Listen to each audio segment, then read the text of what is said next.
So the burning question is, did I buy the wrong bike? Last year I did my first ride review of the Interceptor Bear 650, absolutely fell in love with it. But since then I've bought a second-hand Interceptor 650 as a new channel bike, as a project bike. Should I have waited and saved up for the Bear 650? Today we're going to find out. We're going to ride them both back to back, same roads, same day, and by the end of this video I'll know whether I got it right or whether I should have waited for the Bear.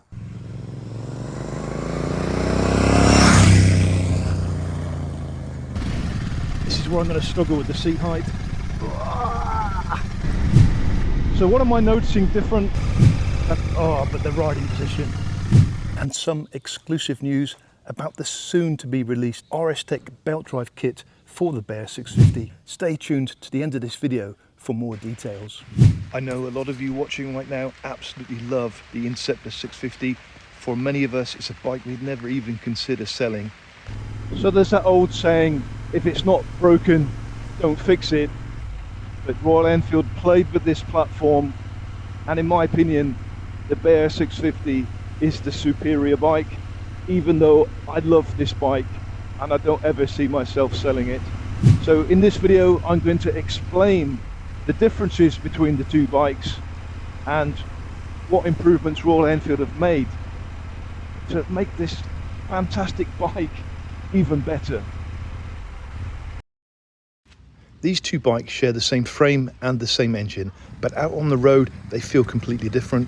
There are 4 tweaks that Royal Enfield have made to the new Bear 650 that stand out and completely change the handling and comfort. Let's break them down.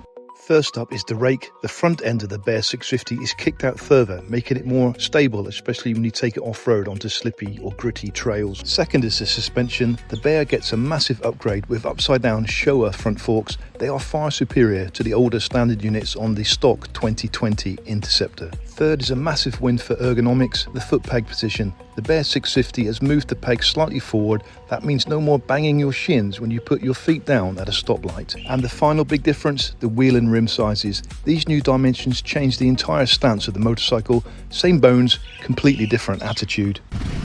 This is where I'm going to struggle with the seat height. 830 millimeters. Here we go. But the riding position, the ergonomics, fantastic. Just the way I can squeeze my knees into that tank, just the feel of the bike.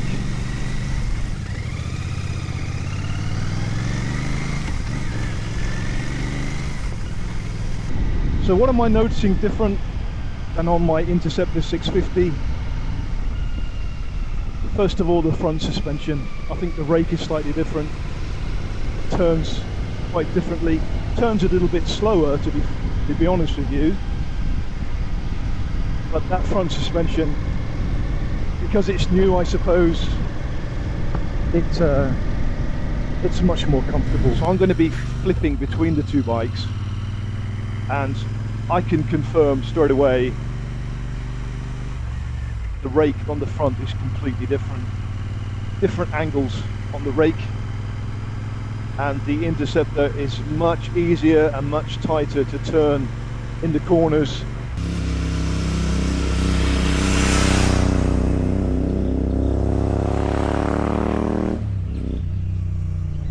So I've just had to stop and Google the angles of the front Rake between the two bikes, and it's like I thought. The Bear 650 is kicked out to 26.1 degrees, where the original Interceptor is a tighter 24 degrees, which makes it better on the corners, more tighter. But to be honest, I actually prefer the Bear 650.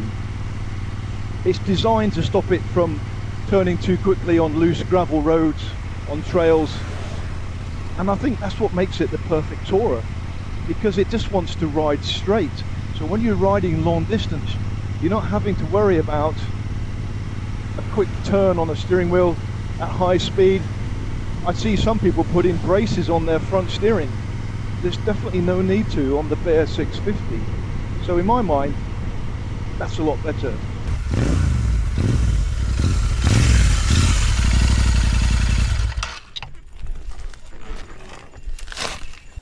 So I'm quite late to the party with the Interceptor 650. The first 650 platform that I bought was the Meteor 650. I still have it, I still love it, but ever since I bought this bike, I tend to ride this one more. It's the better frame in my opinion, the lighter frame. The only thing that put me off buying the Interceptor in the first place were those foot pegs right in my shins as a short rider. I have to take the direct route down and the pegs are straight into my shins, causing me shin pain. I got very sensitive shins after a lot of running at a young age. Now that I've lowered the bike by swapping out the suspension eyes at the bottom and putting shorter ones in, the bike's a lot lower. As a short rider now, I can flat foot the bike without the pegs being problematic for me, so it's definitely improved it. So the other big change for the positive is the foot peg position, because what they've done, they've actually drilled into the frame and pushed the pegs more forward, which is so much better, so much better. And one would think you could order up the pegs for the Bear 650 and fit them to the Interceptor, but sadly you just can't do that unless you drill some holes and tap some threads into your frame, which I think is a big no-no. That's going to start a rusty frame. But the real game changer is the rear. The Bear drops down to a 17-inch rear wheel. Dropping to that 17-inch rim completely opens up the options for aftermarket tyre brands and tread patterns that you just can't easily get for the Interceptor. It makes customizing the bike's grip indefinitely easier. Wow. Yep. On a brief ride already, I can confirm that the Bear is an awesome handling bike. It's going to be interesting today on these tyres also, stock tyres on wet roads. On the Hondas, not so good on wet roads with stock tyres. How are these going to perform in the Enfield?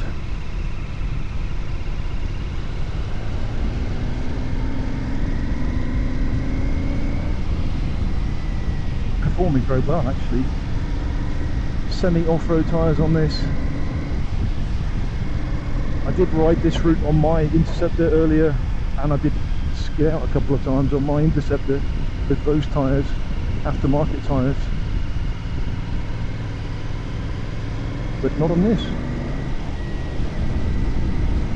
On the Bear 650, that new 19-inch wheel on the front gives you better rollover capability off-road versus the Interceptor's 18-inch front. And like I say, on the rear it's dropped to 17-inch with a wider, chunkier radial tyre.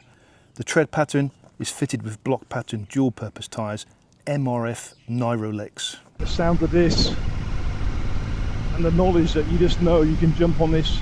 I could ride to the north of Thailand all the way down to the south and back again and have the reliability and the comfort for touring, even though it's a scrambler. Another difference are the gauges, the instrument panels, and as you can see today, I know a lot of you love the original basic clocks on these, but the problem is when it rains, they fog up. On the new TFT display on the Bear, that's not going to happen. Having sat nav there when you need it, after you've mastered it, it's very handy. You've got the rev counter built into the speed odometer. I do like it. I do like the new TFT display. It wouldn't suit the Interceptor, mine chrome and black Interceptor. It's old school. That's how I like it. The next big difference is the 2-into-1 exhaust system. Swapped out are those two heavy mufflers on the rear. This improves the torque. The engine has been remapped and this new exhaust pushes out peak power of up to 56.5 Newton meters. That's an 8% boost over the Interceptor's 52.3 Newton meters, delivering more low to mid-range punch. Peak power remains at 47 horsepower. And last of all, the ground clearance has increased to 184 millimeters. That's 10 millimeters up from the Interceptor's 174 millimeters. If I didn't own this bike, I would want the Bear 650 100%.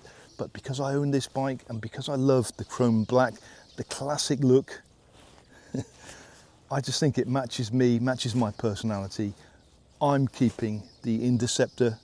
The Bear 650, the younger me definitely would want that for a bit more adventure and a bit more long distance touring as well. That Rake, even though the Rake is further out, it just makes the handling of the bike so much more stable, which is what it's intended for on gravel tracks and loose trails, etc.